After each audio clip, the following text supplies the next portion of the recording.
Wonderful morning, everyone! Naririnig niyo po ba ako? Malinaw naman, kitang-kita. Ang ganda po ba ng ngiti ko ngayon kahit medyo malaki ang eye bags, no? Pinagpuyatan ko po ito para po sa inyo, ang mga nanonood. So, welcome to Health Wealth International Corporation. Ito nga, abundance mindset tayo. Learnings, learnings, and learnings. At ngayon, pag-uusapan po natin sa hapong ito kung paano po natin mapapalaki ng gusto ng ating negosyo kasama ang Health Wealth International Corporation. Lalo na sa panahon ngayon na papasabog ang ating kumpanya, booming ang sales, pasabog ng pasabog ang mga grupo, palaki ng palaki, padami ng padami ang bumibili ng bag, nandyan ang productions, nandyan na ang ating international package at hindi lang tayo pang Pilipinas, pang buong mundo. So ladies and gentlemen, simulan na natin ito. Pag-aralan natin ngayon, alamin natin kung paano natin mapapatibay ng gusto ang ating organization para ma-maximize natin ang potential na income, na opportunity na binibigay ng Health Wealth International Corporation. So shout out sa lahat ng nanonood ngayon na po sa ating mga partners dyan, most especially kay Coach Jonathan Valles, ang aking isa sa mga mentors at iniidolo. Nasa biyahe na naman ngayon. Thank you, Coach. No? Tignan nyo naman po, yan ang mga signs ng good leaders and great leaders. Even if he's already a mentor, a coach, siya mismo nag-NDO dito, pero siya po nakikinig dahil uhaw pa rin sa learning. Sabi nga natin, a true master is an eternal student. Lahat ng tunay na master, patuloy na nag-aaral habang buhay. At the more learnings we have, the more learnings we receive, alright? And once we apply these learnings, the more income we will get. Sino po ba sa atin ang gusto kumita ng limpak-limpak na salapi kasama ang Health Wealth International Corporation? Magpalakpakan naman po tayo dyan. Palakpakan! Woo! Nasarap talaga. So today, we will be talking about great leadership. Okay? So magpakilala po ako saglit sa inyo. Ako po si Vince Medel, one core leader, official company speaker, Health Wealth Millionaire, and Bulacan Authorized Service Center owner. Kilala niyo naman po, tabanggit nga nila, nandun pa sa announcement, ewan ko ba dito sa ating mga kaibigan sa customer care, in-announce pa sila, Health Wealth Liminho daw. Naku po, pero ano lang naman yun, nabansagan lang tayo, alright? So, now, we will be discussing, ito po, personal favorite ko ito dahil I'm a fan of Avengers. Tignan niyo naman yung abundance mindset nga natin, di ba? Naka-design na Avengers. So, today, our training will be all about the infinite game, di ba? Avengers na Avengers ang peg. Talaga naman, the infinite game. At hindi lang ito basta-basta pang maliitan, talagang pang malawakan na tayo. Total, hindi naman tayo pang local lang, pang international na at infinite ang potential natin kasama ang Health Wealth. And we will be talking about leadership. Great leaders must know the game they're in. This is all a game. And we will discuss that today, okay?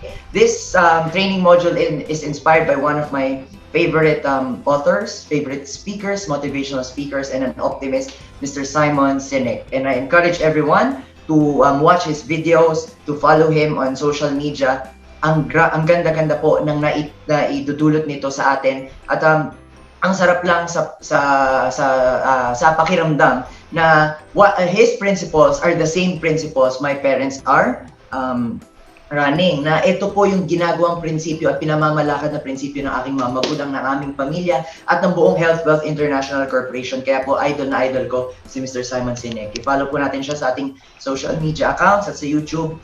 Marami tayong matututunan. And one of his talks is all about the infinite game. This is inspired to one of his books at breakdown lang natin ito para po mas madaling maintindihan ng bawat isa. Okay? So, great leaders must have these two things. Kasi tatandaan natin, in order to succeed in this business, hindi pwedeng user ka lang, hindi pwedeng retailer ka lang, kailangan mag-level up. We have to be good or even great leaders. And great leaders must have these two things. Ano itong dalawang bagay nito? Number one, it's empathy. And number two, it's perspective. Lahat po ng big hitters natin, ng big wigs natin, ng mga top awardees natin, lahat ng nag-excel sa ating health wealth business, meron po na itong dalawa, perspective and empathy. Now, oftentimes, we forget, nakakalimutan natin itong dalawang bagay na ito, lalo na po yung empathy. Nakakalimutan natin. Baka nga hindi pa natin alam kung ano ibig sabihin ng empathy. Now, kailangan matandaan natin siya. Bakit nga ba natin siya nakakalimutan? We often forget because we're so focused with the status that we have in our organization, na tayo na yung na kailangan tayong mataas, yung position natin, na meron na tayong mga downline, na meron tayong mga kagrupo, na kailangan kung ano yung sinasabi ng ibang tao, yun ang iniisip natin. But that's not correct. Ang importante ay yung yung paninindigan natin na maging leader talaga. At para maging leader, kailangan ng empathy at ang perspective. So, we forget what is the real job of leaders. Nakakalimutan natin, ano ba talaga ang trabaho ng isang leader? The real job of a leader is not about being in charge. It is about taking care of those in our charge. Minsan kasi pagka ginagawa natin yung ating negosyo, na nakakalimutan natin na ang negosyo natin, yes, we have product movement, but sino ba ang umiinom ng mga produkto? Walang iba kung hindi ang mga tao. These people who believed in the product, who believed in the company, who believed in us. Okay? We are responsible for them. At sometimes, ang ginagawa natin, mas pinipilit natin gawin yung trabaho na lang. At magbenta, mag-alok, mag-retail, mag-prospect, at magtrabaho. Nakakalimutan natin na habang ginagawa natin ito, patagal ng patagal, we have to step up. Na hindi lang yun ang gagawin natin habang buhay. We have to learn how to be a leader. Kasi magkakaroon tayo ng sarili nating organization, at yung organization na yun, kailangan may magli-lead. Inevitable, it's inevitable if we do the health wealth business. Meron taong maniniwala sa atin, mga users na iinom, mga retailers na magbebenta, mga taong maniniwala at magbibuild din ng sariling organization at titignan nila tayo for guidance. At nakakalimutan natin gawin ito. Nakakalimutan natin na may mga tao na tayo na nasa ilalim ng ating organization na kailangan tayo para magawa rin nila yung ating negosyo. Hindi pa pwedeng patagal na patagal, palaki na palaki ang income mo, tapos ikaw, basic pa rin na retailing lang, sponsoring, prospecting, hindi. Nadadagdagan yun, nadadagdagan. Hindi natin sinasabing tatanggalin lahat ng yun, we still have to do this, prospecting, alright? Still attending trainings, pero lahat ng yan, yung retailing, di ba, sponsoring, lahat ng yan, part, pero kailangan madadagdagan, and that is called leadership. Kailangan natin tumayo, manindigan bilang isang leader. If we really want to succeed in our health wealth business, we have to train for this. We have to train for this. So there has to be a transition. There has to be a transition na from a dealer, okay po, importante from a dealer, mapalitan natin yung D tsaka yung L, magsiswitch yan, magsaswap ng ganon, kailangan natin maging leader. If we really want to succeed in our health wealth business, we cannot just stay as a dealer. Hindi pwedeng dealer lang tayo. Kailangan maging leader po tayo. Is that clear? Is that clear, everyone? Nakakapakinig po. Kailangan tatayo tayo maging leader. Hindi pwedeng dealer lang. Okay? So, pag tayo po kasi, sinimulan natin ang health wealth business, we bought a product pack or even our executive entrepreneur package, 7 product packs. We're a junior. Basic dealer tayo. As a dealer, ano ba ang responsibility natin? Our only responsibility is the job. Yung trabaho. Ano ba yung tatrabahuhin natin dito? Ano ba ang gagawin natin para mag-succeed sa health wealth business? Basic learnings, right? Attend trainings and webinars. Yan ang mga tinatrabaho. Yan ang ginagawa ng mga dealers. Apply the learnings. Pag naka-attend na naka-attend, i-apply yung learnings, gagawin sa labas. Ano ba yung mga learnings na yun? Siyempre, apply prospecting, apply inviting, apply retailing, apply sponsoring. Paulit-ulit yan. We prospect, then we invite them in Zoom presentations, in centerings, in the main office. Tapos po, pag na-invite, di ba? Habang nag-invite tayo, we keep on retailing din kasi we share the product. That is our job as a dealer. It's our responsibility. Ganun na kasimple. Share the opportunity, share the product, learn. Share the opportunity, share the product, learn. And continuously apply these skills, right? So, retailing and sponsoring. However, if we really want to succeed in our health wealth business, kung gusto natin maging big hitters na talagang kumikita ng malaki at maraming na-achieve at kikilalanin sa industriya at sa kumpanya, alright? We have to stand out and be a leader. Kailangan natin tumayo from a dealer and be a leader. There has to be a transition. Ngayon, etong transition na to, Some people make it quickly, merong mga mabibilis. Okay? Some people make it slowly, medyo mabagal, pero nakakarating pa rin. Unfortunately, some will never make the transition at all. Meron po mga tao, nakakalungkot ng isipin, hindi talaga magiging leader. It's not because of anything else, but because of their choice. Nasa choice po natin yan. Kahit na anong kagustuhan natin na hatakin ng isang tao na maging leader, kung ayaw niya talaga, ayaw niya. Ganito lang po yan eh. Everyone, it's like parenting.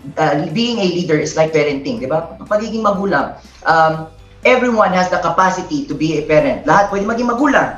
It doesn't mean everyone wants to be a parent. It doesn't mean everyone should be a parent. Leadership is the same.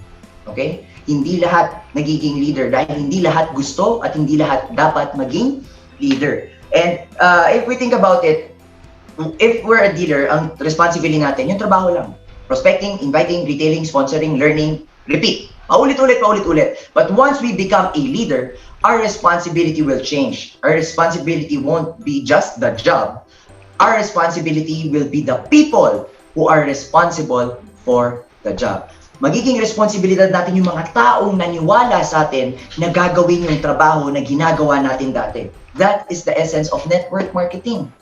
We develop people, we duplicate, right? So if we duplicate people, hindi pa pwedeng papabayaan lang natin sila. We are responsible for them. We won't be as much as responsible for the job na ito yung trabaho, okay? Hindi na siya magiging ganon. Tayo, gagawin pa rin natin yung trabaho, but as our organization expands, mas marami na tayong time para i-manage, or no, not i-manage, i-lead yung ating mga tao. We will be responsible for those people who believed in us, for those people who are also responsible for the job. Okay? So, leadership is a skill. Natututunan po ito. Leadership is a practicable, learnable skill. Hindi lahat na pinanganak leader kagad. No. Natututunan yan, ina-apply yan. We can be a strong leader if we want, or we can be a weak leader. It depends if we practice it every day. Parang ano lang po yan eh, parang pagdadrive. Pag hindi ka nagdadrive, okay, hindi ka mahusay magmaneho. Pero kung araw-araw ang nagdadrive, minsan nga kahit na, di ba, may tumawag, nakakasagot ka na ng phone. Pag may kausap ka, may kausap ka ba nagdadrive na nakakasagot ka na. Samantalang dati, pag nagdadrive, may sasabihin siya, hindi, huwag ka makulit, tutok na tutok ka lang. Kasi hindi pa sanay. That's what we call a skill, di ba? Natututunan yan. And leadership is just like that. Ang leadership po na de-develop, napapractice yan. So, we have to determine now, once we decide to make the transition, kahit gaano kahirap, kahit gaano kadali, depende, iba-iba yan. But once we decide to make the transition from a dealer to a leader, okay, we have to remember our responsibility. Tatandaan po natin that the priority of the leader will always be the people who are responsible for the job. Yung mga tao ang magiging priority natin. Alam niyo po, meron tayong mga kakilala, dati pa. At mga leaders sila, pagka tinanong mo, as a leader, ano ang priority mo? Ang sasabihin nila, yung customer na bibili sa akin, proud na proud pa, yung customer na bibili sa akin. Eh, sa totoo lang, siya, as a leader, meron siyang malaking organization. Talaga ba? Priority mo yung customer? Samantalang, kailan yung huling beses na nag-retail ka? Kailan yung huling beses na ikaw yung prospect na nag-demo? Dahil sa sobrang laki na ng organization, halos lahat ng oras napupunta na doon sa pag-lead. So, hindi na yung customer yung magiging priority. As a leader na meron ka ng organization, your priority will be the people who believe in you. The people who are responsible to find other people to join the organization. Ganun po siya mangyayari. So, we always have to remember our priority. And as leaders, our priority will be the people who believe in us. Tatandaan po natin yun. It is very important. Now, the bigger the network, okay? The bigger the network, ito na yung masaya, the bigger the results. Tanong, gusto po ba natin ng malaking resulta? Gusto po ba natin 320,000 per month? Thumbs up naman dyan sa may mga gusto ng 320,000 per month. Mga gusto ng 960,000 per month, thumbs up, thumbs up. At sa mga may gusto naman po ng 2.24 million per month, no, kaway-kaway naman po dyan sa mga may gusto ng 2.2 million per month. So, alam niyo po, partners, as a leader, okay, kailangan nating maranasan. Pag tayo naging leader, susunod yung resulta. Kasi pag tayo may leader, meron tayong mga taong ginaguidean, minimentoran, meron tayong organization, and the bigger the network, the bigger the organization, the bigger the results. If you want to have big results, we have to have a big organization, and that organization must have a leader. At wala pong iba yon kung hindi ikaw. Walang iba. Alright? Now, being a leader, hindi lahat nga nagiging leader kasi medyo mahirap. Honestly speaking, mahirap maging leader. Leadership comes at a cost. Ito nga yung sinasabi natin, that when everything goes right, we have to give away all the credit. Pagka tama ang nangyayari, maganda ang nangyayari, we give away the credit. Na yung mga downlines natin, yung mga retailers natin, sila ang dahilan bakit tayo naging successful, bakit naging successful yung organization. That's what it means to be a leader. However, when everything goes wrong, we have to take all the responsibility. Pag nagkaroon ng problema, meron ng mga pagbabago, meron ng challenges, meron ng changes, hindi natin pwedeng ituro. Ikaw kasi downline, ikaw kasi retailer, ikaw kasi yung mga user natin ang babagal uminom. Diba ganyan? Hindi. When everything goes wrong, we have to take all the responsibility. That's what it means. That is what it means to be a leader. Okay? So mahirap siya, sa totoo lang. Pero ang kapalit, sulit. At yun ang pag-uusapan natin ngayon. Great leaders are not directly responsible for the results. Diniscuss na natin to kanina. Great leaders are responsible for the people who are responsible for the results. Didiinan lang natin ulit. As leaders, ang priority natin yung ating mga tao, hindi yung customers. Dahil yung customers, susunod yan, lalapit yan lalo kapag ka nandyan na yung tamang organization at yung mga tao na sumusunod sa atin ay nagagawa yung trabaho nila to prospect, to retail, to sponsor, and to learn, and to teach. Okay? So great leaders are responsible for the people who are responsible for the results. And in order to do this, we have to practice two things. At nabanggit na natin ito kanina. Number one, that's empathy. And number two, that's perspective. Leaders practice empathy. What is empathy? Empathy is the ability to recognize and share other people's feelings. It's like putting your shoes in putting your feet in someone else's shoes. Yung ilalagay natin yung paa natin sa sapatos sa ibang tao para makikita natin kung ano mararamdaman natin, iisipin natin kung ano yung nararamdaman nila. Okay, that's what we call empathy. And empathy is the most important instrument in a leader's toolbox. Empathy po ang common factor ng lahat ng naging successful health wealth entrepreneurs. Tignan nyo, ang ating health wealth pillars, Mr. Mel and Mrs. Cora Medel, empathy, overflowing. Mr. Francis Tamisen, grabe ang empathy niya, yung pag-aalaga niya, yung care na ginagawa niya sa mga tao. Mr. Christopher Baok, si Sir Mark Rima nung Batangas, di ba? Pinuntahan niya talaga, naghakot, trinabaho kasi alam niya yung hirap ng mga tao. Mr. Jeff Herpasio, di ba?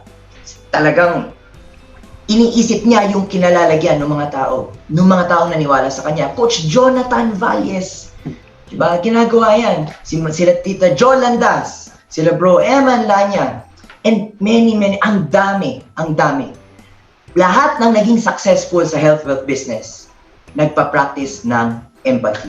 At nakakalungkot mag-isipin, yung mga hindi naging successful, hindi nag-practice ng empathy. So if we want to do this, and if we want to achieve more, to reach our goals, we have to build an organization that practices empathy.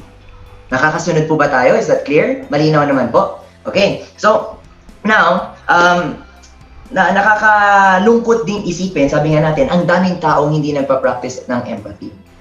Here's what the lack of empathy looks like. Kunyari, meron tayong downline. Nag-set tayo, syempre, di ba? We're building an organization, we're training, we're developing, we're duplicating ourselves. Kasama ang goal setting. Nag-set ng goals for the next few months, for the next 3 months, ito ang mga target goals. Sa unang buwan, okay naman. Na rising, na hit yung 5,000 per week, tapos na hit yung next week, na hit yung 5,000 ulit, as yung the third week, na hit yung 10,000, sige 15,000. Consequently, after the first month, nagkaroon ng change. Yung goal na magiging 20,000, magiging 25,000, magiging 30,000, hindi naabot. Nung after the first month, yung susunod na 3 linggo, bumaba, imbis sa 20,000, naging 15. Tapos imbis na naging 25, naging 10. Tapos imbis na naging 30, naging 5 na lang bumaba.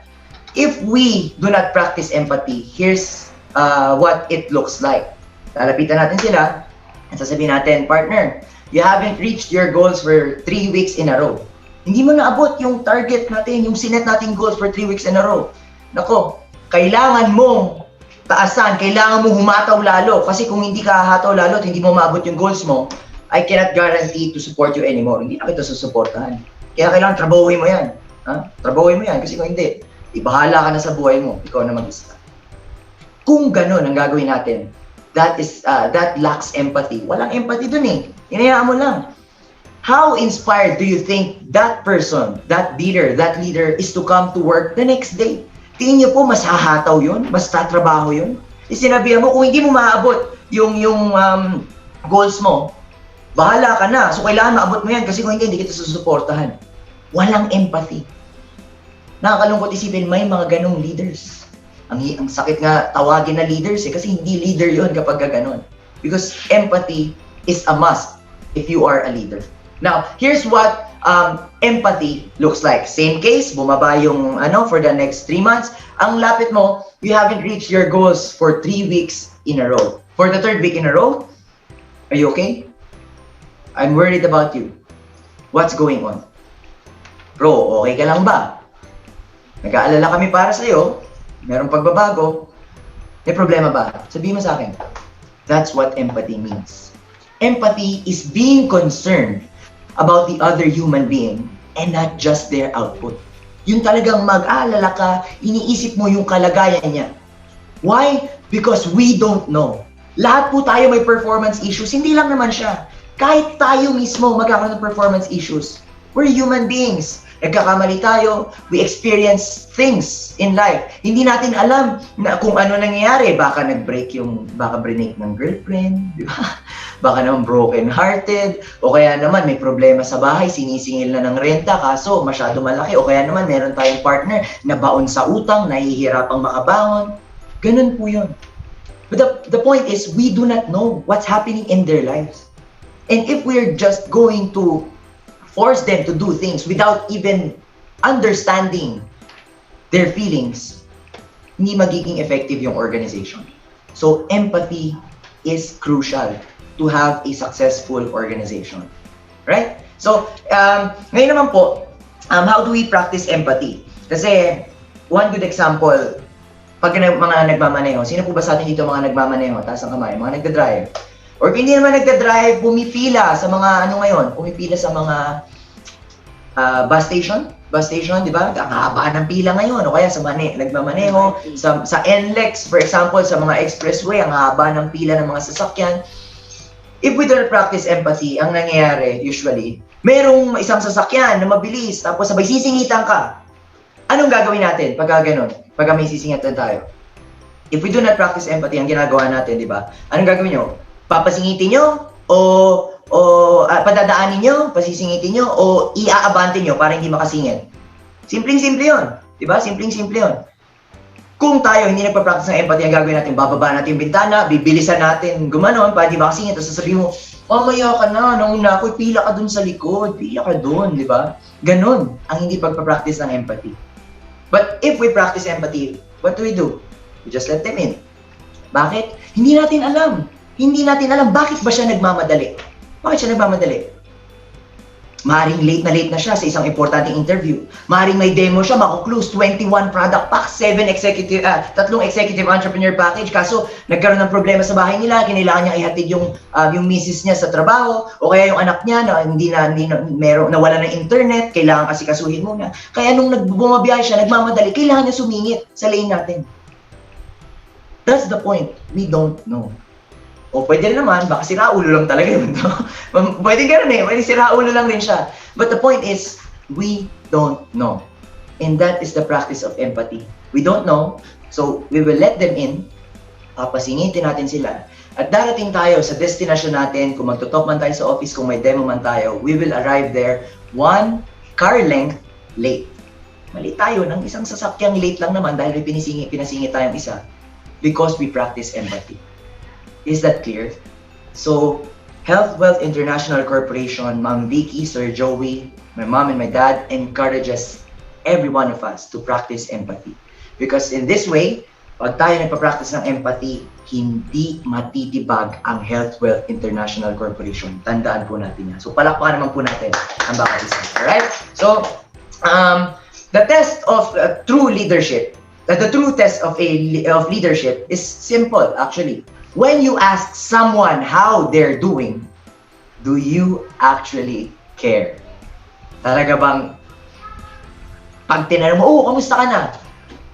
Meron kasi nangyayari yan, oh, kamusta ka na? Pero wala lang, masabi lang na kamusta ka na. A true test of leadership is when you ask, kumusta ka na? How are you doing? You really want to know how is he or she doing. Gusto mo talaga malaman kung kumusta na siya. Genuine. Totoo na gusto mong malaman. Na pag may sinabi siya, papakinggan mo.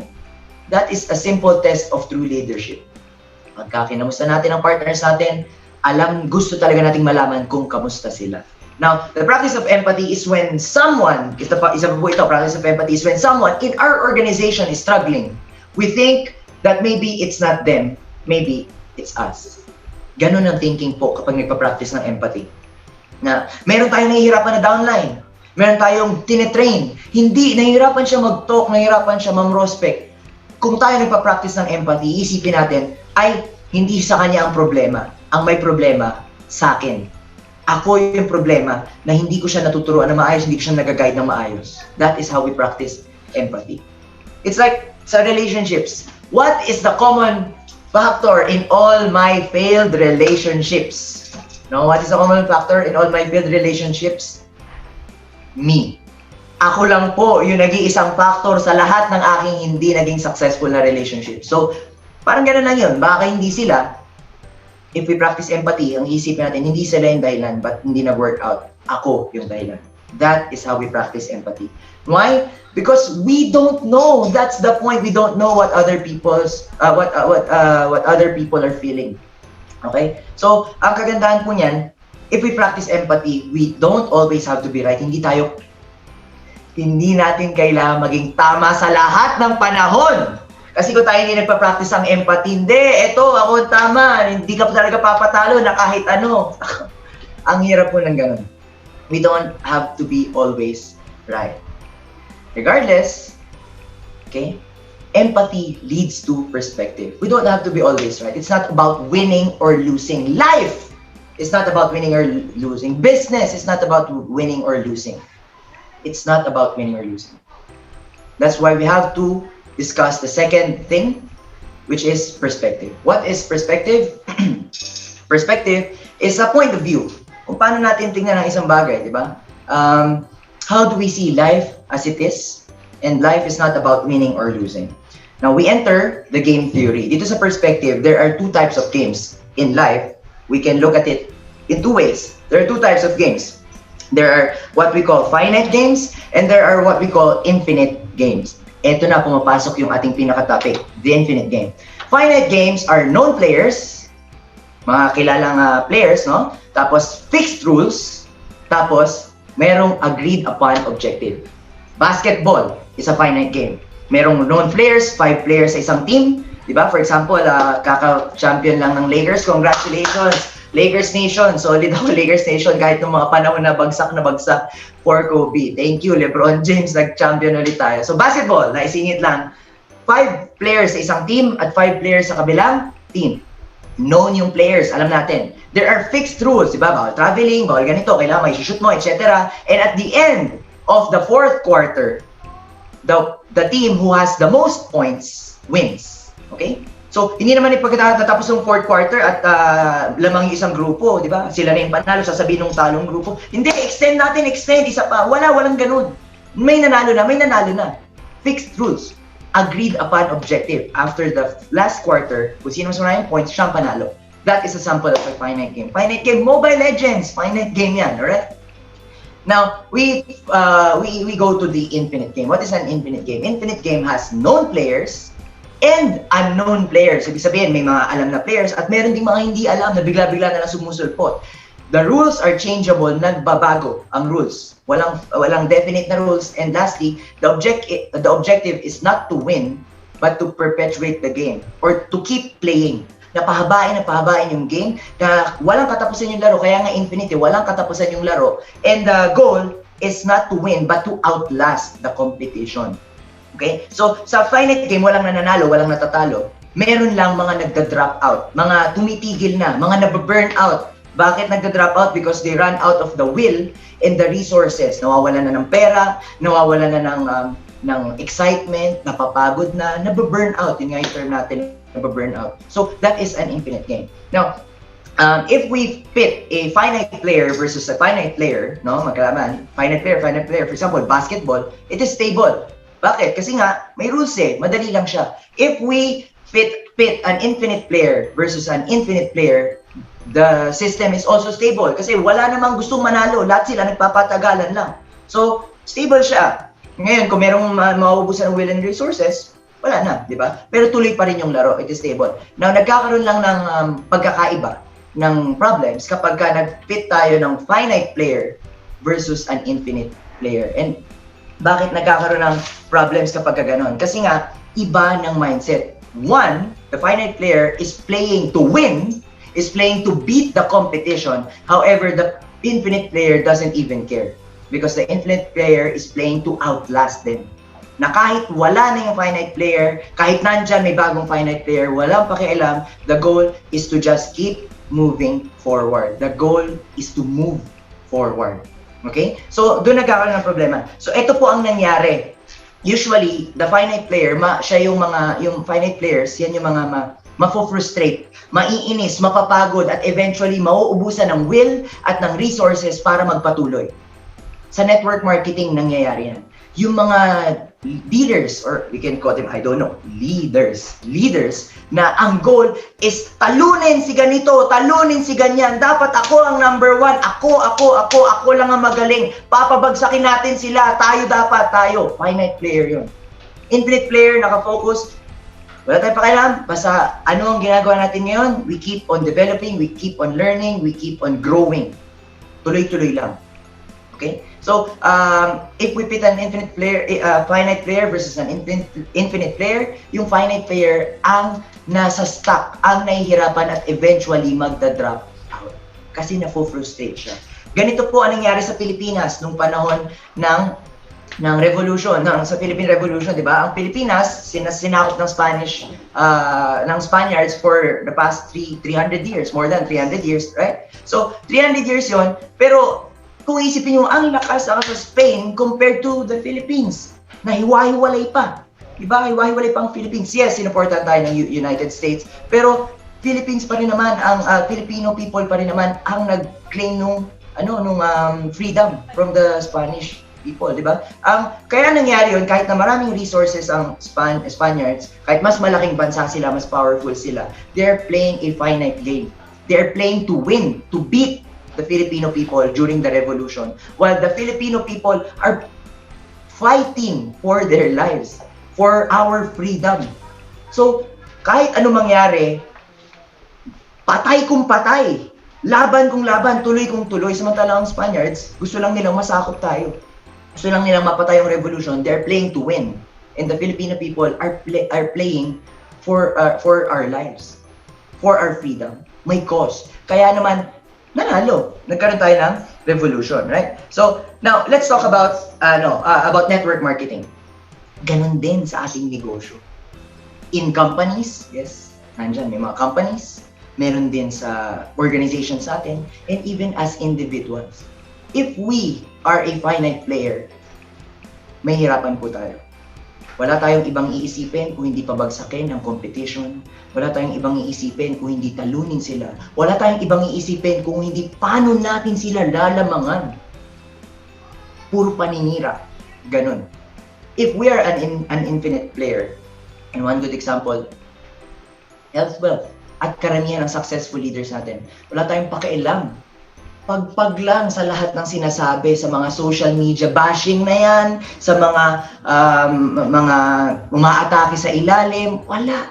Bakit? Kasi atakin tayo o hindi, tayo tuloy-tuloy lang. And that is what it means to be an infinite player. Now, we are players in multiple infinite games every day of our lives. Sa araw-araw po na ginawa ng Diyos, ang buhay natin, tayo ay naglalaro sa maraming infinite games. Araw-araw. At kailangan natin maintindihan na infinite games ang mga bagay nito. For example, there is no such thing as winning marriage. Meron bang winning marriage? Meron bang nananalo sa isang marriage? Pagka kinasal ka, nanalo yung lalaki, nanalo yung babae. Walang ganun. Diba? If you think you will win in your marriage, for sure you will run out of the will and resources dahil walang mangyayari. Mag-aaway at mag-aaway lang kayo. Walang ganun. Okay? So, there's no such thing as winning marriage. There's no such thing as winning friendship.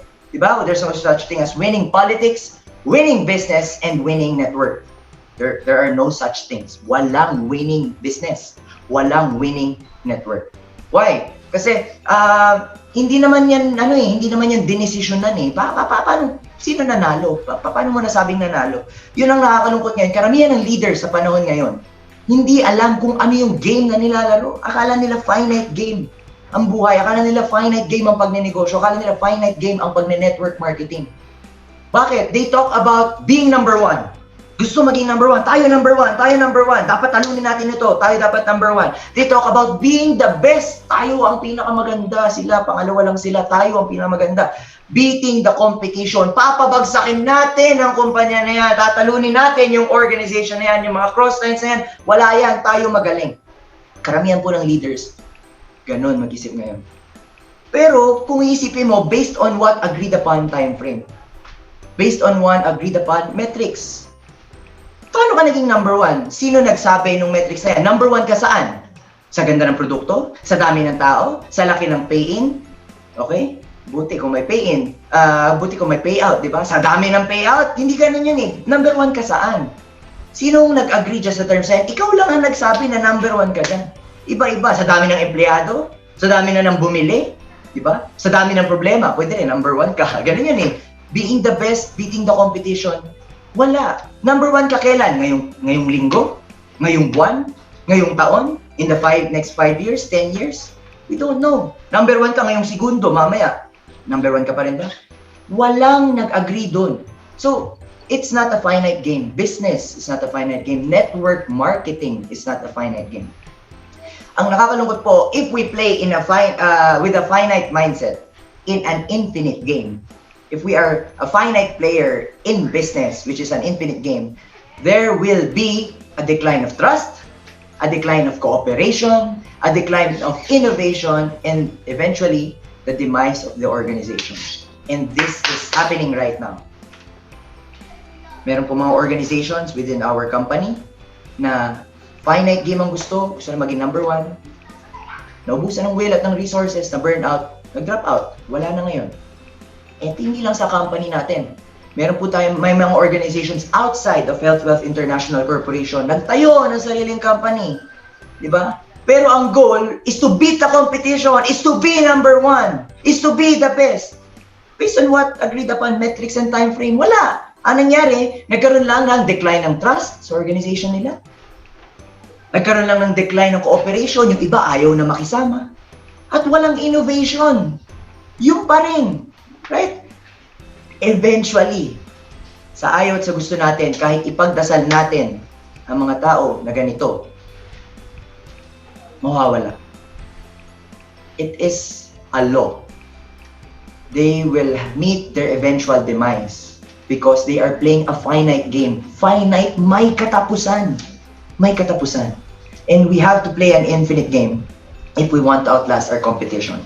Now, one of the best examples that I've learned is the difference between two education summits. Mr. Simon Sinek, yung nabanggit natin kanina, siya yung uma-attend. He attended two summits, education summits for two huge companies. Number one is the Microsoft Summit.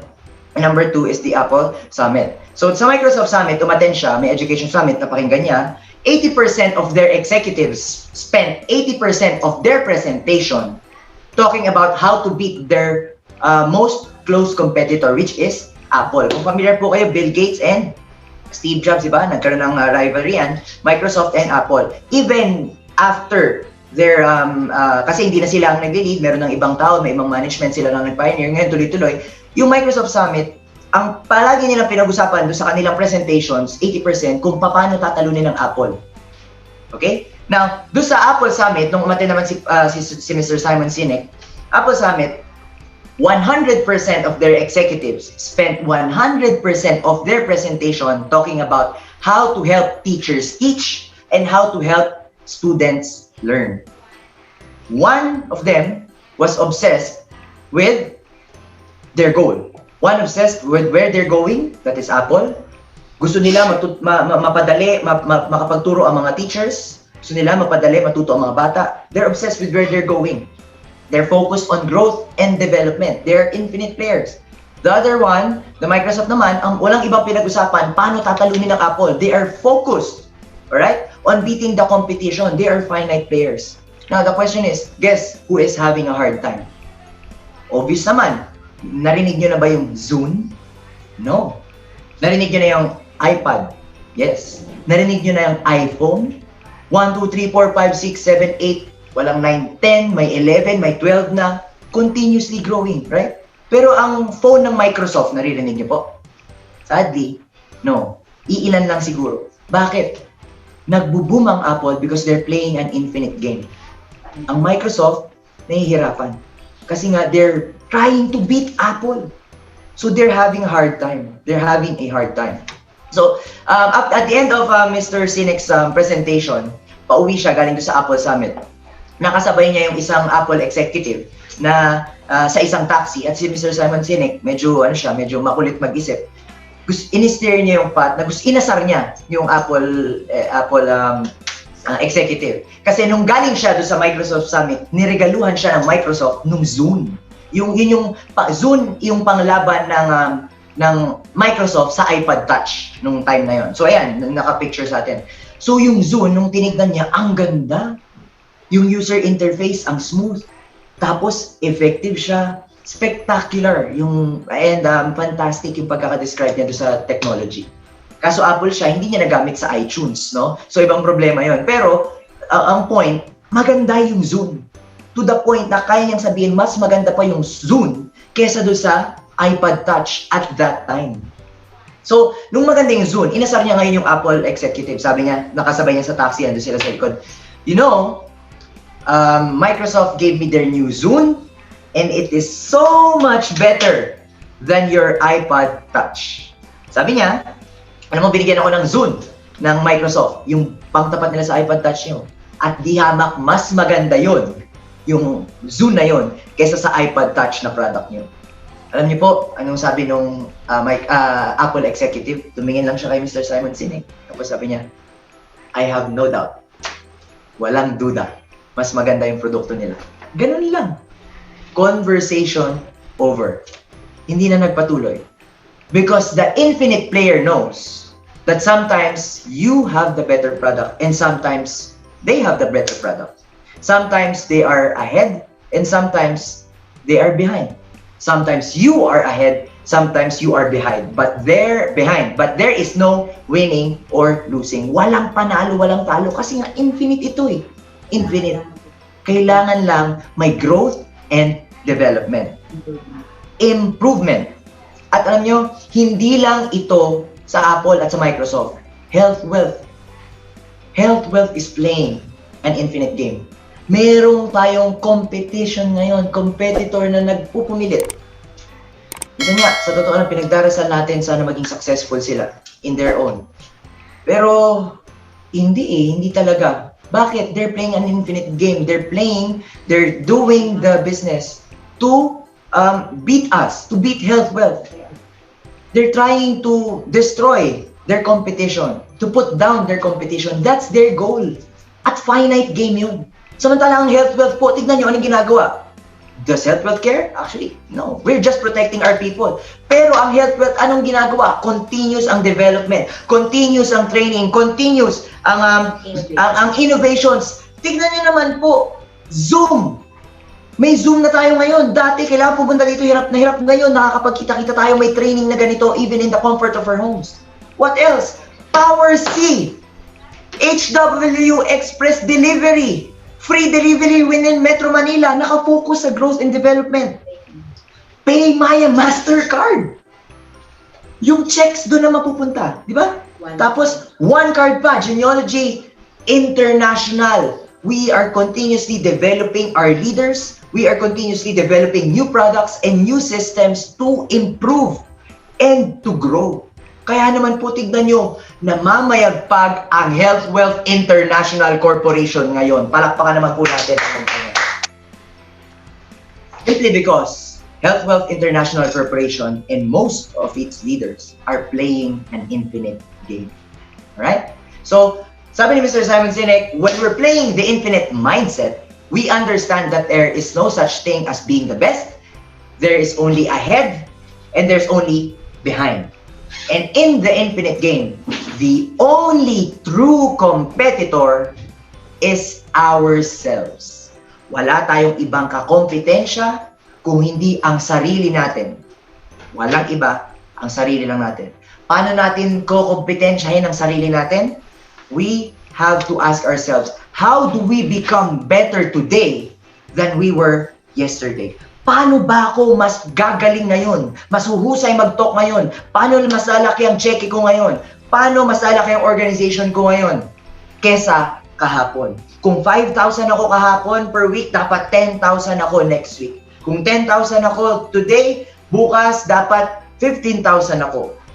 We ask ourselves, how do we make our leaders better today than they were yesterday? Paano kung matitrain ang mga leaders natin? Paano natin ma-develop, maituturo sa kanila? Paano sila mas magiging magaling? Paano sila matututo? Paano sila lalaki ang cheque?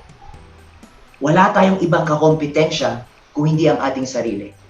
Because if we try to compare ourselves with other people, we will become frustrated.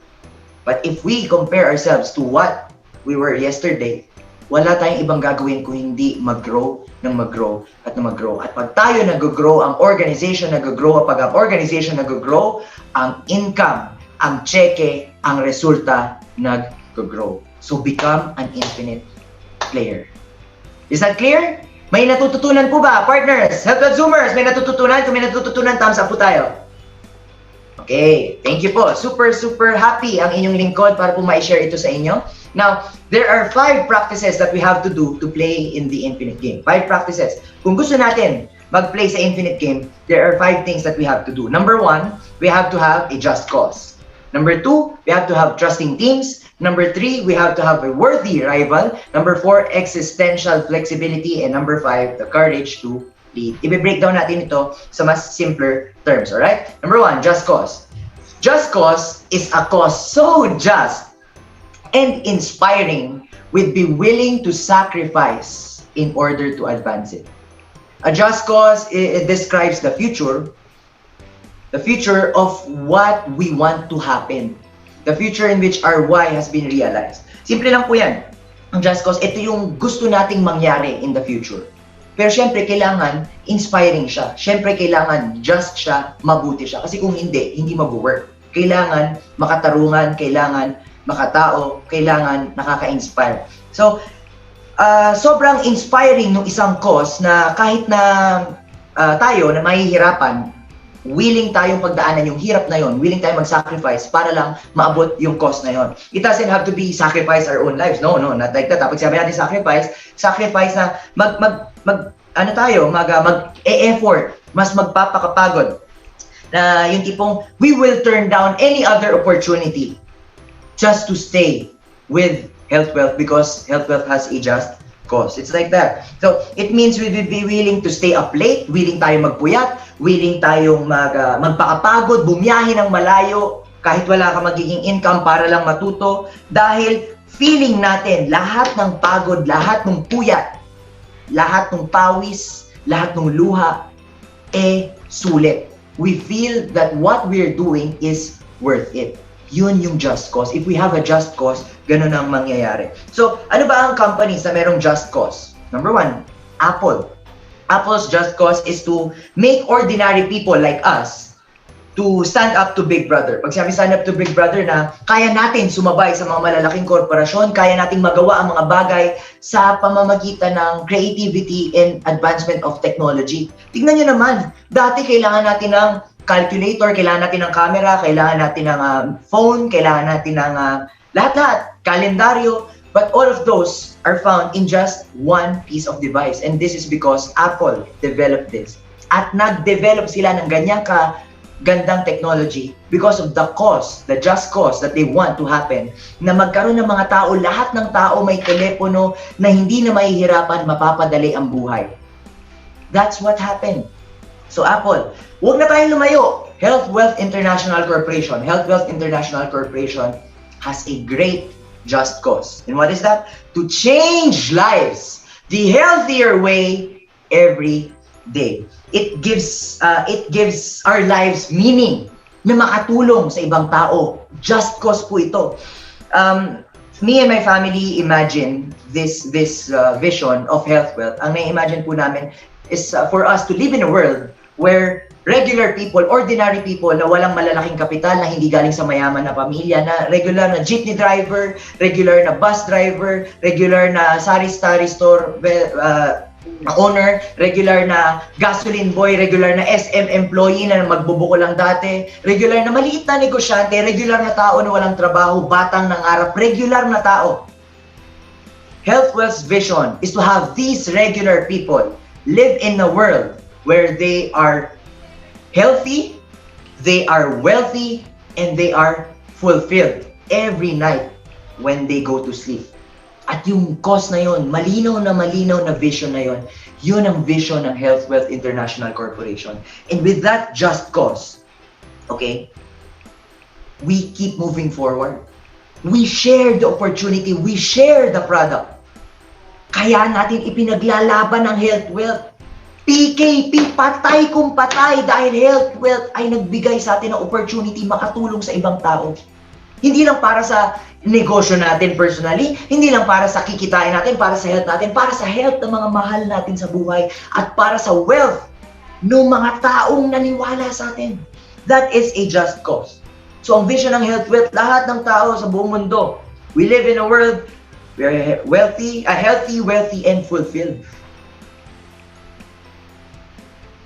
We won't ever get there. Mahirap. Na buong mundo, lahat ng tao, ganon. Malabo yun. But the point is, we will die trying. That's the point. Na kahit na alam natin, mahirap gawin yun, di makakarating yun, kahit na gaano kahirap yung cause na yun, eh, lahat tayo, lahat ng effort natin dun papunta. That is a just cause. Okay? So, number one, we have to have a just cause to play the infinite game. And luckily, we have a just cause already with Health Wealth. Hindi natin kailangan magkaroon ng personal just cause. Kung meron kang world na gustong mabuhay ka, na nakita mo yung vision na yun, sumama ka sa vision na yun, support that cause, and do small steps every day to contribute to that vision. At ang Health Wealth po, may mahusay na just cause. Kaya ngayon, namamayagpag. Alright? So next, we need trusting team. We need a trusting team. So what is a trusting team? Meron akong gustong i-share na story. This is a story of one of our partners. I don't know, I think he's watching right now. Bro Reggie Sevilla. Bro, nandiyan ka. Sigurado ako nandiyan ka, nanonood this training. This is a story of Bro Reggie Sevilla. And when I first met him, ang sama ng tingin niya sa akin. Palagi kong kinikwento yan, ang sama talaga. Na parang ninegosyo, bebentahan lang namin siya. Pero natulungan siya ng Health Wealth, naniwala siya, ginawa niya negosyo. To cut the story short, full-time Health Wealth leader ngayon, si Bro Reggie, at papasabog ang kanyang organization sa Bulacan at sa buong Central Luzon. So, the story is, ibang-iba si Bro Reggie noon sa Bro Reggie na kilala ko na ngayon. Ibang-iba. Ang layo talaga. So, si Bro Reggie, nung nagtatrabaho siya before, nung tinanong ko siya, bakit mo gustong gawin ang Health Wealth? Happy ka ba na ginagawa mong Health Wealth? No? Nung nag-Health Wealth na tayo noon, tinanong ko siya. Sabi niya, yes bro, happy naman ako. Without skipping a beat, sabi niya, hindi lang basta-basta happy. Ang sabi niya sa akin, naalala ko noon, I love what I do. Gusto niya yung ginagawa niya ang Health Wealth. So ako, naisip ko nun, bakit I love what I do? Kasi magkaiba yun eh. I love my job, I love what I do is different than I like what I do. Tama? Parang ano yan eh, like is rational and love is emotional. Love mas matindi yan. So parang sample lang, do you love your wife? As ang sagot mo, I like her a lot. Di ba? Magkaiba yon. Love is more powerful. So, tinanong ko siya, bakit mo nasabi na mahal mo ang ginagawa mo dito sa Health Wealth? Why do you say that you love your job? Why do you say that you love doing the Health Wealth business? Without skipping a beat again, Bro Reggie, ang sinabi niya sa akin, dito kasi sa Health Wealth, kaya kong maging ako mismo. I can be myself. I can feel safe. I feel safe and feeling ko nasa isang pamilya ko, na tuloy-tuloy, na at home, pagka pupunta sa office, ang sarap makita yung mga tao makakasalubong ko. Pag hinitian ako, alam ko, sigurado ako, totoo yung ngiti nila. Pagka nag-face bump sa akin, pagka kumamay sa akin, sigurado ako, genuine na nag-aalala sila. Health Wealth International Corporation has produced an environment where we can feel safe and we can trust those around us. So, si Bro Reggie ngayon, bottom line, nung nagsa-start siya sa negosyo dito sa Health Wealth, maliit ang income. Kasi pinag-aaralan niya pa lang eh. Mahirap. Si Bro Reggie, baon sa utang, na aksidente, maraming bayarin. Pero kahit na hirap siya simulan yung network niya, mag-build ng organization niya, si Bro Reggie tuloy-tuloy pa rin sa pag-nenegosyo ng Health Wealth. Bakit? Because of the trusting teams. Because Health Wealth International Corporation, especially our group in Bulacan, was able to build an organization and an environment that we can feel safe and we can feel like family. No? So yun po yung nangyari. So kahit maliit yung income, kahit nakakapagod, kahit nauulanan, kahit naiinitan, kahit nare-reject ng maraming beses, kahit binasted ng maraming beses, no? Tuloy-tuloy pa rin si Bro Reggie. At ngayon, dahan-dahan na itong nagbubunga. Pero alam niyo, nung usapan namin, nung pinag-usapan namin, naalala ko nung hindi pa siya nasa Health Wealth, meron siyang trabaho, nagmo-motor yun, tapos nag-ikot. Ayoko na lang banggitin yung name. At ibang-iba si Reggie nun. Sabi niya nga sa akin nun, tinanong ko siya, bakit bro, parang bad mood ka madalas? Nung mga panahon na yan, na nagtatrabaho pa siya.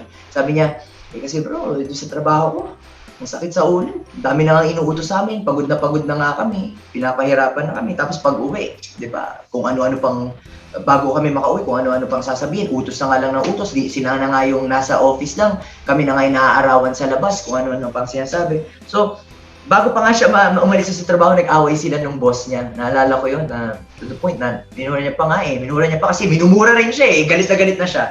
So, feeling niya, hindi niya kayang maging Reggie. He cannot be himself there.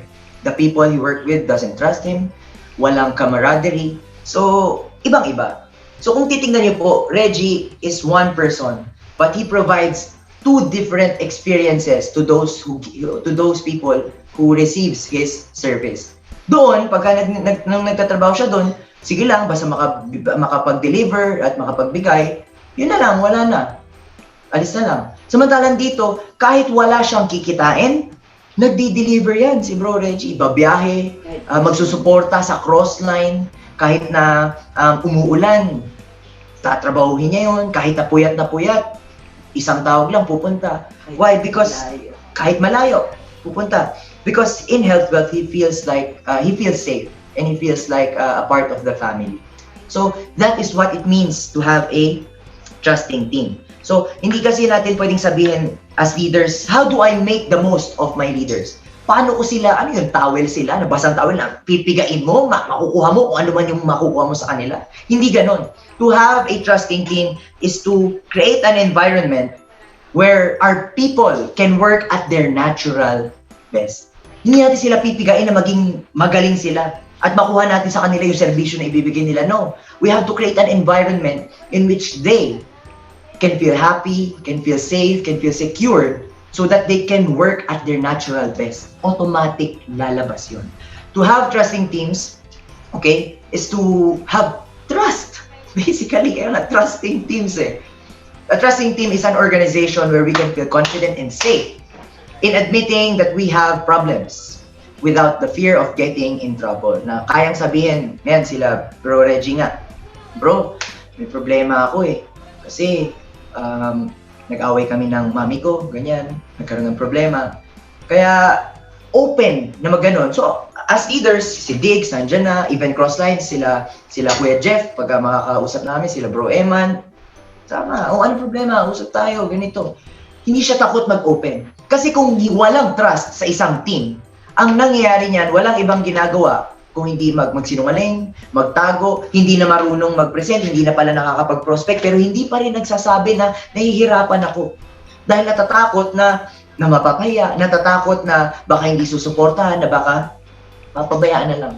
Having a trusting team means we have each other's backs. Okay? So that is what it means to have a trusting team. And in order to play the infinite game, we have to have a just cause, and we have to have a trusting team.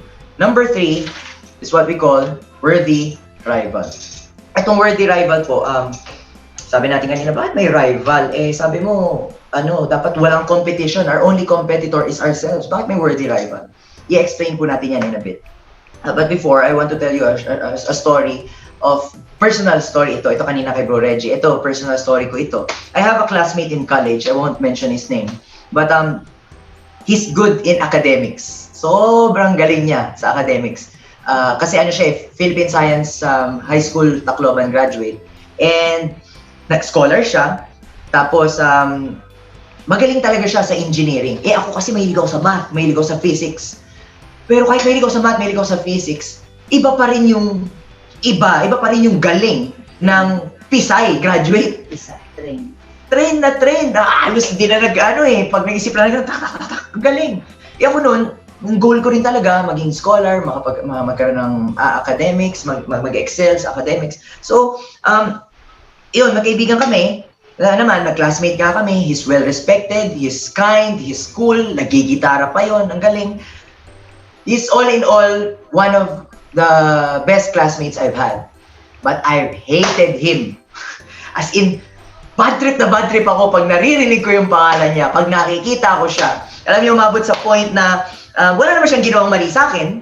Wala siyang ginawang mali sa akin. Pero, mabait pa nga siya, tinutulungan pa nga ako from time to time.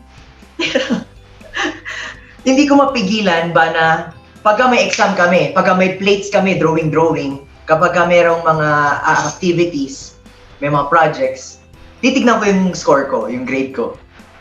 Sabi natin, 1.5, 1.75, hindi na rin masama.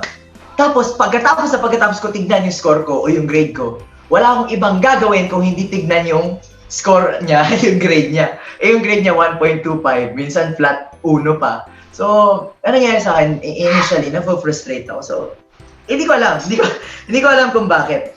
Wala akong ibang tinitignan na kino-compare kung hindi siya. Pagka nakalamang ako, pagka mas mataas yung grade ko sa kanya, kakangiti ako, masaya ako. Pagka mas mataas yung grade niya sa akin, parang hindi ko mainis na mapakamot na lang ng ganun, no? So, ano nangyari? Napansin nito ng isang engineer sa amin, professor namin. He's the Vice President for Academic Affairs and he's a good friend of mine as well. Si Engineer Naval, napansin na parang merong competition sa amin. Ang ginawa niya, pinagsama niya kami sa isang project. Tapos we are both representatives of the whole organization of aeronautical engineering students. At doon, nung syempre kailangan magsama ng ganun, may project, kinailangan namin mag-usap. Pinatawag kami sa office niya, ni Engineer Naval, at pinag-usap kami doon. Feeling ko merong sa inyo. Sabi, ayusin nyo yan. So, syempre, nung sinabi na gano'n at kailangan, sige na. Inamin ko. Bro, tuwing nakikita kita, nai-insecure talaga ako. Tuwing nakikita ko yung grades mo na mataas, nai-insecure ako. Hindi ko mapigilan kung bakit. Siguro, yung existence mo, ikaw mismo, pinapakita sa akin kung ano yung mga kahinaan ko. Kasi magaling talaga sa ACADS eh. Halos di nga nagkakalyo pag maliliit na nga multiply. Tapos ang galing pa mag-drawing, merong good studies, magaling pa mag-gitara. Gusto ko mag-gitara dati. I can't help but compare myself to him. alam niyo, nakakatuwa. Nung pinag-usap kami ng ganun, pagkatapos kong maglabas nung slide ko, sabi niya sa akin, funny, kasi kung ano yung nararamdaman mo sa akin, yun din ang nararamdaman ko sa'yo. Yung pala, siya, ganun din yung feeling towards me. Na siya magaling sa akad, so, pero mahina pala siya mag-talk. Eh ako, alam niyo naman po, well-trained nila mami at daddy, kaya pag nag-project nun dati, mag-presentation, ako palagi hinahatak ng mga instructor para mag-present, ganyan. So, magaling mag-talk, tapos may social skills siya, hindi kasi masyado. Magaling pa ako sa, Dota, computer games, tapos, hindi ako torpe, no? Hindi torpe. Pero hindi rin torpe. Pero, so, bottom line, nakikita ko sa kanya yung mga kahinaan ko. Hindi ko alam, nakikita niya pa rin pala sa akin yung mga kahinaan niya. So, after nung confrontation na yun, alam niyo, ang gaan-gaan ng feeling ko. At ang natutunan ko doon is hindi i-compare yung sarili ko sa kanya, kung hindi makita kung ano yung mga dapat kong i-improve. Kasi having a worthy rival reveals to us our own weaknesses. So we may improve upon those weaknesses. Having a worthy rival means there is room for improvement. Iba po ang competitor or competition sa rival. Okay? Pag sabing competition, gusto mo talunin. Pag sabi mong rival, kahit na mas magaling siya sa'yo, okay lang because you learn from him, you learn from her. Yung mga weaknesses mo, makikita mo sa kanya na magaling siya doon. Oh, magaling siya doon. Ako, mahina ako doon. Kailangan kong i-improve itong weaknesses ko na ito. So we learn from them, we get inspiration from them. Actually, we're really good friends now and he's one of my best friends. Kahit bihira kami magkita, nasa Cebu Pacific siya nagtatrabaho.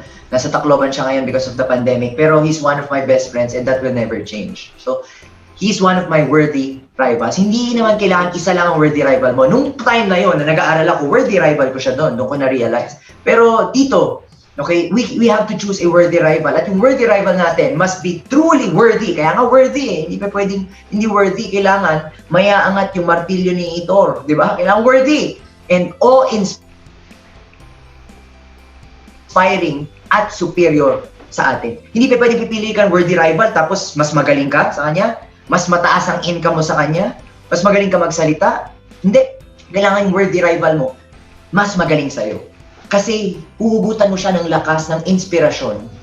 No? Not to compare, not to frustrate yourself, but to be a way of learning which weaknesses we must improve on. Okay? So, mas madali kasi, it is so much easier to take that energy of frustration at ibuhos sa kanya na nakikita mo, mas magaling siya dun eh. Mas madali yun. Mas madali talaga i-compare kesa tanggapin sa sarili ko na wala kang hindi mo kina-compare, okay na ako eh. Mahirap tanggapin sa sarili natin yung mga pagkukulang natin. Totoo po yan. Mahirap tanggapin.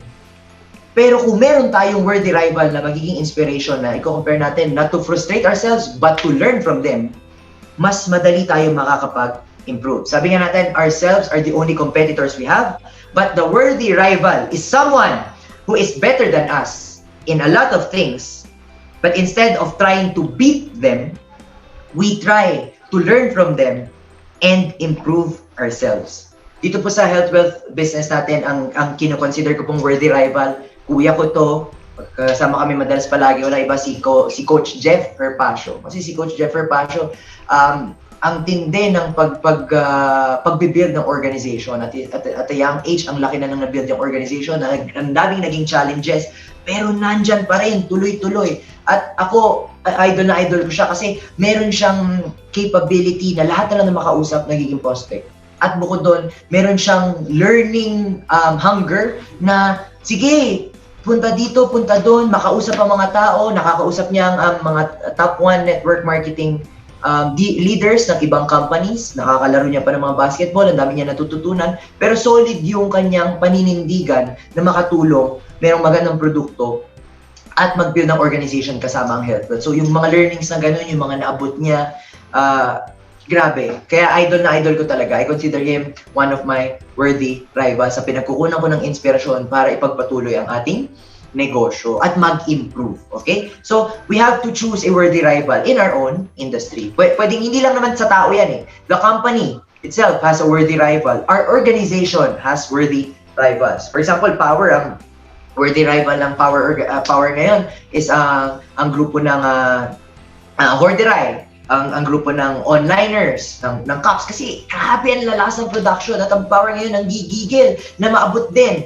yung mga naabot ng mga organization na yun, lalong-lalo na po ang achievers, no? Ay, ang tindi. So, idol yan ang mga worthy rival natin. We have to pick someone who is superior to us and learn from them. But remember, instead of trying to beat them, we will not play the finite game. We will play the infinite game, wherein we will learn from them and be happy when they succeed. Because in the future, pag tayo ang nag-succeed, magiging masaya rin sila para sa atin. Alright? So, yun ang kagandahan sa atin dito. Tatandaan natin, it's just like running in a race. Kung tayo magfo-focus sa talunin at pag-play tayo ng finite game, if we're running a race, we can trip. Papatilin natin yung katabi natin. Pag pinatid natin yung katabi natin, madadapa yun, sigurado mananalo tayo sa race. But we're still a slow runner. Right? Kasi mabagal pa rin tayo tumakbo. Pinatid lang natin, nanalo lang tayo isang beses. Pero mabagal pa rin tayo. The problem is, there is another race, and another race, and another race, and it keeps on going. It is better not to win the race. Alright? It's better not to win the race, but at the end of the race, become a fast runner. Because at the end of that race, there will always be another race, and another race, and another race. And that is why we're playing the infinite game. Okay? We focus on growth and development. Next, existential flexibility. Existential flexibility, medyo parang ang hirap intindihin.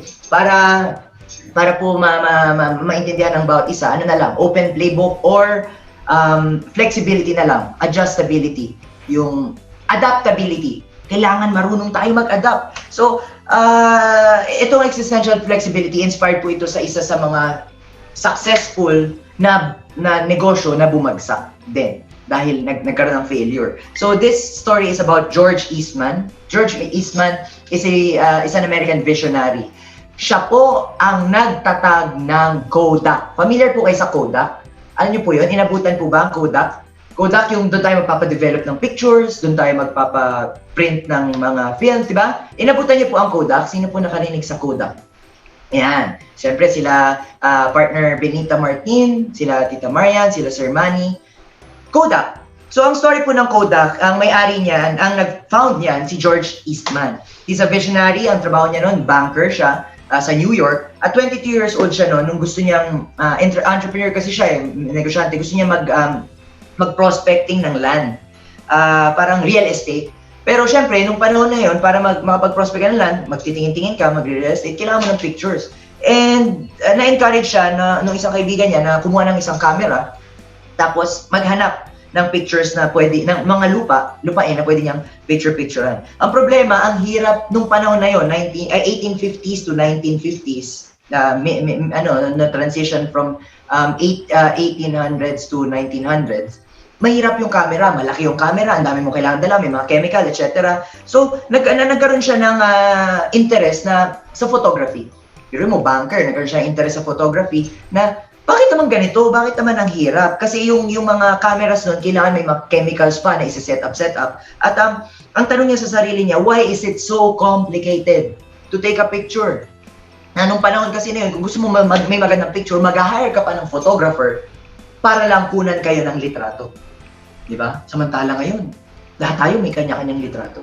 Paano nangyari yung ganong klaseng change? So, dahil doon, nagkaroon siya ng interest, yung films, yung chemicals, yung plates na ginagawa niya, trinay niyang i-upgrade, tinakpan niya, kinoveran niya, at yun yung naging tinatawag nating film. Yung film po, yun yung 100 pieces of pictures na pwede siyang magkasya, na flexible yun, di ba? Yun yung bilog na iniikot na nilalagay sa loob ng camera na paliit.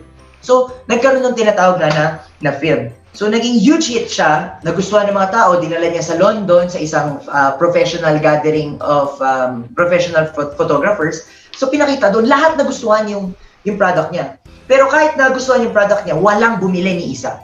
Kasi yung quality ng film, pangit, low quality, medyo grainy siya. At sa professional photography, kailangan malinaw. So siya ngayon, nagkaroon siya ng tinatawag na existential flexibility at nag-adjust siya. Kung tayo siya, ang gagawin natin pagbalik ng New York, tatrabahuhin natin, i-improve natin yung product para maibenta doon sa mga photographers. Magiging maganda yung film. Pero siya, ang naging just cause niya is to democratize photography. Na ayaw niya, na hirap na kailangan pa may mga professional photographer para lang mag-picture. Magyayaya ka pa ng photographer para lang magpa-family picture kayo. Gusto niya na tayo mismo pwede makapag-picture on our own. So instead of developing the film and selling this film to those professional photographers, nag-switch siya ng market. Ang tinarget niyang market, yung mga tao, the masses. Yung mga tao na bibili, na gusto lang makabili ng murang film kahit na hindi ganun kaganda yung quality, pero in their own, kaya nilang mag-take ng picture. So, binenta niya sa masses, tapos example siya ng existential flexibility na nagkaroon ng pagbabago, di ba? Hindi yun yung goal eh. The goal is to, develop the film. Pero ngayon, hindi niya na-develop, in-extend niya lang, pinarami, pinaliit para sa masa. Ang nangyari ngayon, si George Eastman became one of the richest men in the world those times. He became one of the Carnegies, the Rockefellers, talagang naging mayamang-mayaman siya. So, na-i-found ang Kodak. Years later, wala na si George Eastman, meron ng sariling management ng Kodak. At yung yung management na yun, yung leaders ng company ng Kodak, nagbago. From an infinite mindset, they switched to a finite mindset. And what happened? During those years, merong isa silang empleyado na magaling na bata, na-develop niya yung tinatawag na digital camera. Na hindi na kailangan yung films, na makikita na sa screen yung picture. Kodak ang naka-discover ng digital camera. So yung bata naka-discover nun, pinakita yung digital camera sa executives. Ang problema yung executives may finite mindset. Ang sabi nila, they complained about the quality. Malabo. Pangalawa, walang gustong tumingin ng picture na hindi naka-print, na nasa screen. Masakit daw sa mata. Pangatlo, ayaw nilang i-push yung digital camera. Kasi pag nilabas yung digital camera, makakanibalize or i-defeat yung purpose no sales, no film. Kasi nga magiging digital na eh. Eh ang ginagawa nila, film, hindi digital. So contradicting, tama? Digital at film. Ayaw nilang ilabas yung digital dahil mababawasan ng sales yung film. So anong nangyari? Dead-set sila. Talagang film lang. Hindi nila matanggap na kailangan magkaroon ng pagbabago. Hindi nila matanggap na kailangan magkaroon ng pagbabago. Ano pong nangyari? Alam nila, hawak na nila yung technology, yung digital camera, and they gave the world 10 years. In 10 years, sabi nila, madidiscover 10 years pa naman. Alam nyo, anong ginawa nila sa 10 years na yun? Wala. Kaya naman, 10 years later, true enough, may nakadiscover ng digital camera. Nung lumabas yung digital camera, dahil wala silang ginawa, pumutok yung digital camera, ang daming bumili, sila ngayon, 3 years later, nag-bankrupt. It's a good story. Because from an infinite mindset, nagkaroon ng pagsabog ang Kodak. Because the leaders were not responsible enough to have an infinite mindset and turn to a finite mindset na mas pinili yung panamantalang kita na meron do sa film. Kasi yun yung kumpanya nila, yun yung vision, yun yung meron sila. Hindi nila pinaghandaan yung digital camera na paparating na inevitable. Nag-bankrupt sila. Wala nang Kodak. Ganun ang nangyari. So, kung isipin niyo po, okay, they chose to abandon the cause for something finite, which are the sales. For doing what's right, dapat ilaban natin yung long term. There will always be long-term goals talaga. Na, oo, magsasuffer tayo konti sa short-term goals, pero long-term. Kaya nga, infinite eh. So, existential flexibility is the willingness to make a profound strategic shift. Sometimes at a short-term cost, na medyo mahihirapan for the meantime, because you found a better way to advance your cause. Huwag na tayong lumayo ulit. One of the good examples, Health Wealth International Corporation. Nagkaroon ng existential flexibility. Even before ang health wealth, battle, right? Battle talaga. Kasi yan na yung kilala. Health Wealth Green Barley Battle. Hindi na natin ikakaila. Inahanap namin sa merkado. Yan na yung ba yung bote, yung ba yung tinitimpla, walang laman. Kilala na. Pero ang health wealth, naglabas pa rin. Ngayon, international package. Tignan nyo. Na pine-prepare tayo sa future. Kasi nga, ang bottles malalaki. Di ba? Malalaki. Mahal sa shipping. So, hindi pa pwede international. Gagastusan yon. Mahihirapan mag-adjust ang tao. Sa mga freight, maraming magbabago. Pero ginawa. Ano pa? Paymaya. Una, naka-checks tayo, naka-set tayo na checks talaga checks. Pero ngayon, magkakaroon na ng Paymaya Mastercard para sa mga international market natin. Nagkaroon ng existential flexibility na hindi lang puro cheque, magkakaroon ng card para doon sa mga hindi maabot. Ano pa po? Yung sa one card natin, genealogy. Una, syempre nakakatakot online. Baka sino maka-access, ganito, ganyan, mahirap. But it is needed right now because of the pandemic. Ang hirap magpa-print ng genealogy, hindi tayo makapunta sa office. So nagkaroon ng one card para magagamit natin, mas madali mag-check ng genealogy. Zoom presentations, for crying out loud. Ang Health Wealth, nagtatrive. Alam na alam natin yan. Nag-boost ang sales natin tuwing may hataw as one. Nagbo-boost ang sales natin pag may barlihan, pag may event sa office, pag may gathering, because people were able to listen to the stories. Right? Pero hindi na kasi pwede yun ngayon. Because of the pandemic. Kaya ang Health Wealth nag-prepare ng ganito, Zoom. Ang bilis nun, pag-open, June pa lang, di ba? May 18, nag-open tayo. June 1, meron na kagad tayong Zoom. Existential flexibility. Mahihirapan ba ang tao mag-adjust? Yes, hindi marunong mag-Zoom. Magpapaload pa, magda-download pa, bibili ng equipment, bibili ng cellphone, mag-upgrade. Dati offline, flyer, gumagana na, talk, pwede na, table presentation, pwede na, centering, pwede na, pero ngayon hindi, kailangan online. Kaya ngayon, ang Health Wealth, grabe ang boost sa online marketing, sa social media, at sa Zoom. Existential flexibility. Tayo po ngayon ay nag-a-adjust. Nandun tayo sa adjusting period. Pero dahil mabilis nakapag-adjust ang health wealth, at tayo rin po mismo, kailangan nating matanggap that there is no going back to normal. Ito na ang new normal natin. So kung tayo hindi makakapag-adjust, hindi tayo makakapag-flex para dun sa mas magandang paraan sa long run, tayo ang mahihirapan. And if we are going to play the infinite game, we have to have the capacity to adjust, to adapt, and to have existential flexibility. Okay? And lastly, this is called the courage to lead. The courage to lead is nakakayangang isipin na kailangan to, na nandun to sa linya. Kasi po, everything that I've discussed this afternoon is extremely and unbelievably difficult to do. Everything, lahat ng sinabi natin, to adjust, existential flexibility, have a worthy rival, have a just cause, trusting teams, have empathy. Mas madali na wala ka na lang pakialam. Mas madali na lang mag-set ng target na ito kikitain ko, wala na akong pakialam doon sa mga kasamahan. Basta gagawin ko to, may masagasang ibang tao, mas madali yun. It is incredibly difficult to have the courage to stand up to all the pressures in our lives that forces us to stay finite. Lahat ng nangyayari sa mundo ngayon, sa buhay natin, pinipwersa tayo na maging finite mindset thinker na lang. Pinipwersa tayo na hindi na isipin yung ibang tao. It is unbelievably difficult. Mas madali mag-set ng finite goals. Mas madaling i-consider yung short term kaysa yung long term. Bakit ko pa iisipin yung pangmahabaan? Yung ngayon ang iisipin ko. Mas madaling isipin ng profit over people. Mas madali na isipin na lang, kikita na lang ako, wala na ibang tao. Sa totoo lang, mas madali yon. Pero sa totoo lang, kahit na hindi 99% versus 1%, kahit 51% versus 49%, hindi pa pwedeng magkaroon, kaya hindi pa pwedeng piliin natin ang profit. Yes, profit is important, di ba? Kailangan natin ng will at ng resources eh. Pero if we have to be biased, we have to choose the people.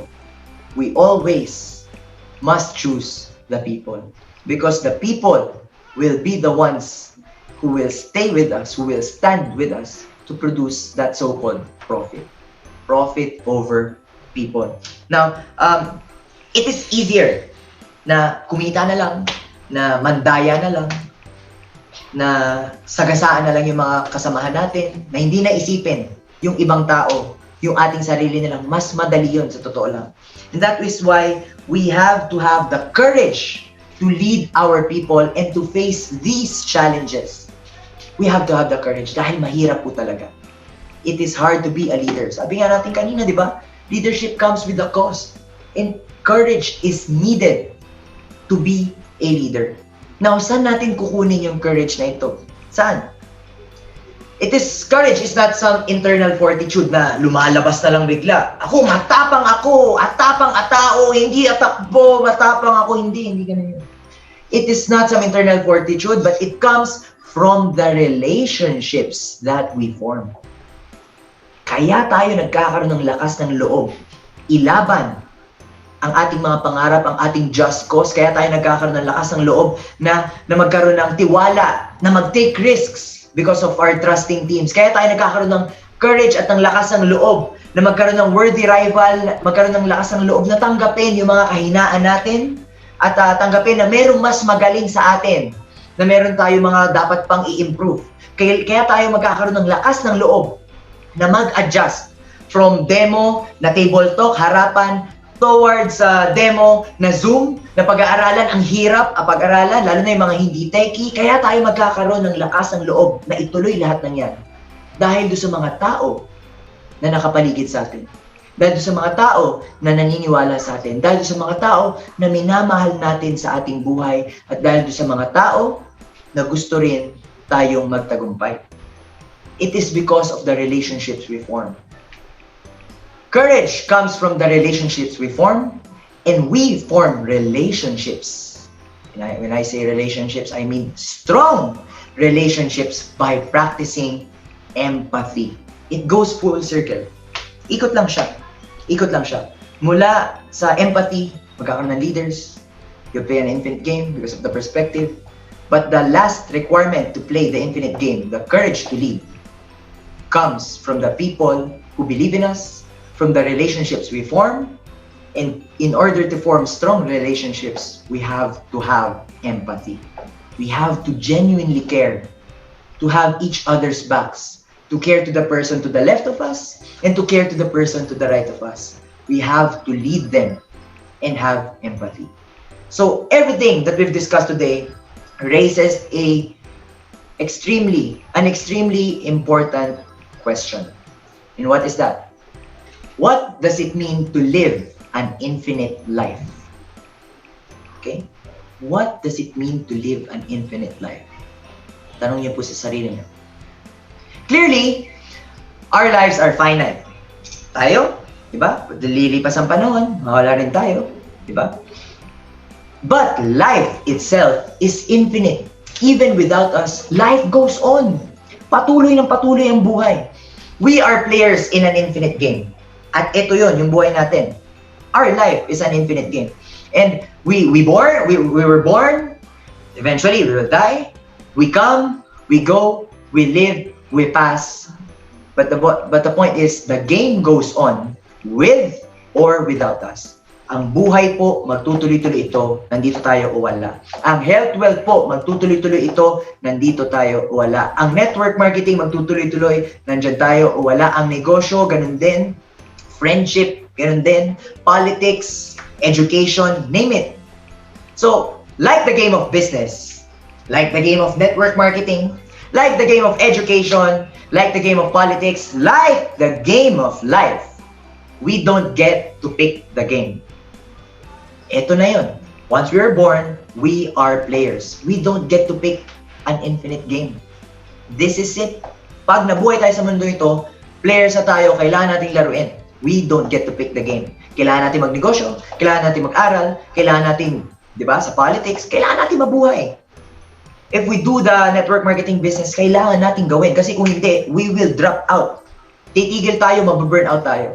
So we don't get to pick the game, especially in the game of life. But what we can get, okay? but we do get to pick how we play. We don't get to pick the game, but we do get to pick how we play.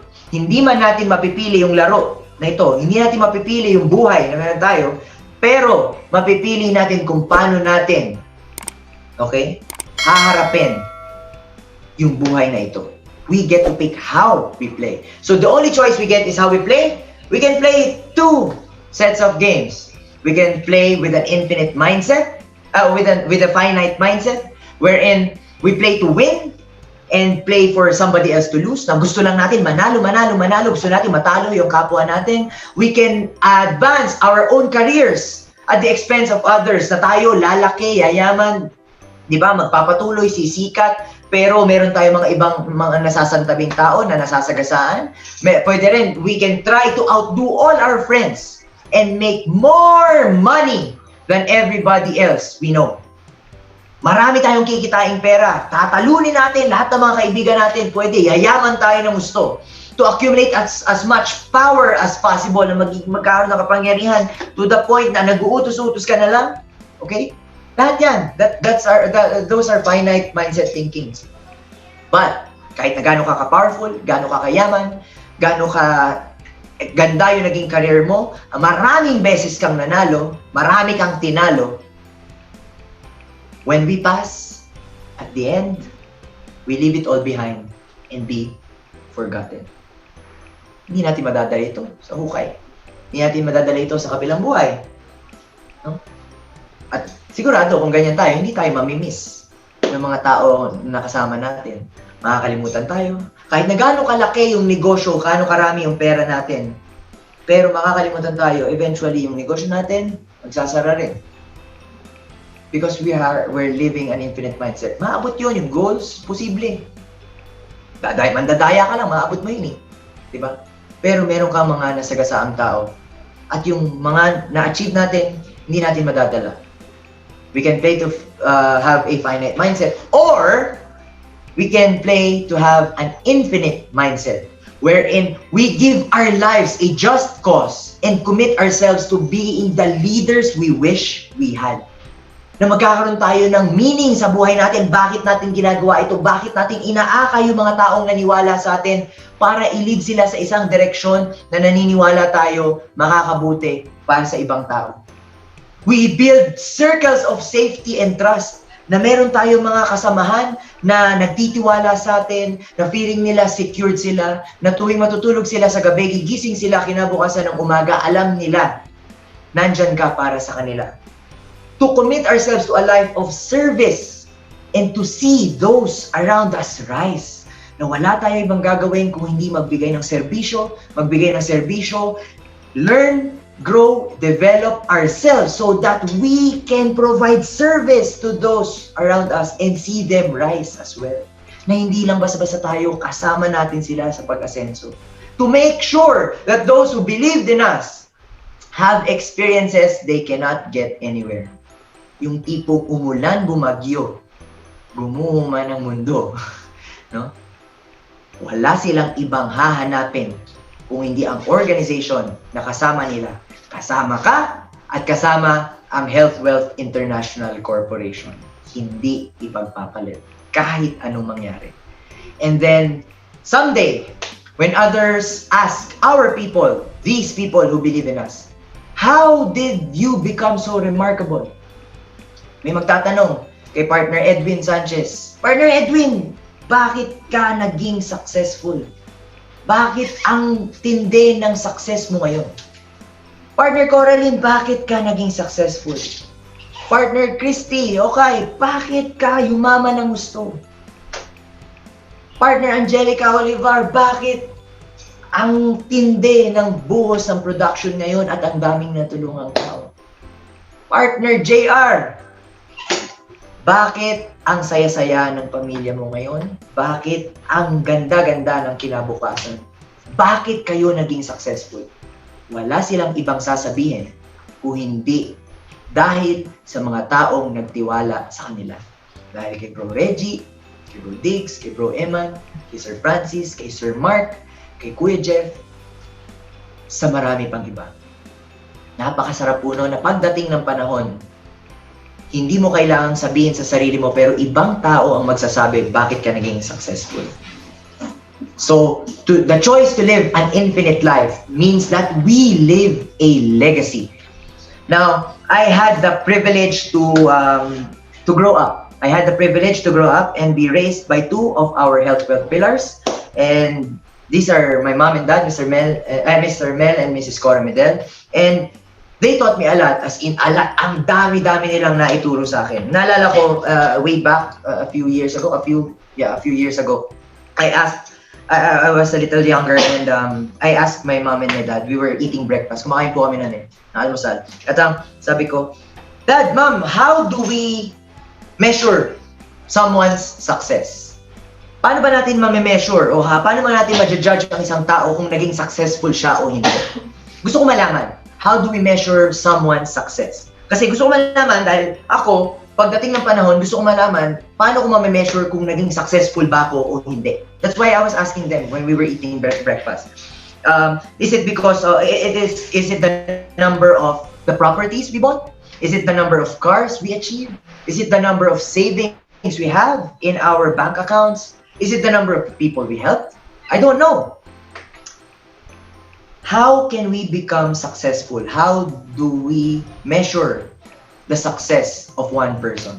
Alam niyo po, ang sabi sa akin ni Daddy na hindi ko makakalimutan. Si Mami nga paulit-ulit dito palagi. Especially during those struggling times na nahihirapan, may mga challenges talaga. Ang sabi lang sa akin ni Daddy at saka ni Mami, sabi ni Daddy, people should not measure or judge someone by what they did. In, I don't know, health wealth. Specifically kay Daddy, sabi niya, people should not measure my success or judge my success by what I did with health wealth or what I did in the network marketing industry, in the MLM industry, or even in my life. People should not judge me by what I did, but they should judge me and measure my success. Yak talaga ako nun. So, it made me feel honored na kaya pala ma-measure mo yung success kung pagkatapos ng lahat ng ito ay maipapasa mo. Not necessarily sa mga bata, sa mga anak, pero may mga tao na maniniwala sa'yo. Na maniniwala doon sa vision mo, doon sa just cause mo na ipaglalaban. That even if you pass, they will still continue and pick up the torch.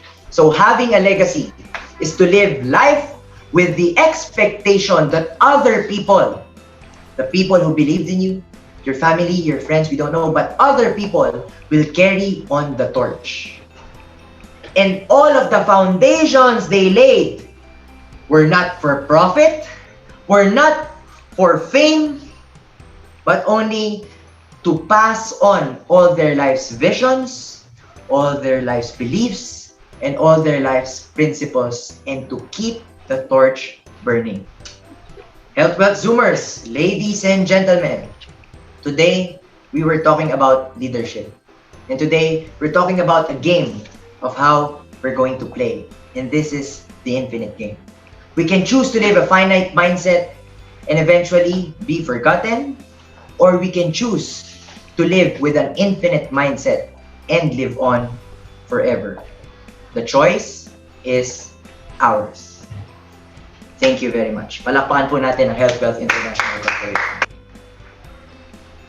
So, ladies and gentlemen, sana po marami kayong natutunan at ito po ay personally pinag-aralan ko talaga dahil ito po ang pamamalakad na leadership na meron ng aking mga magulang, ng ating management, nila Ma'am Vicky, Sir Joey, at ng buong Health Wealth International Corporation.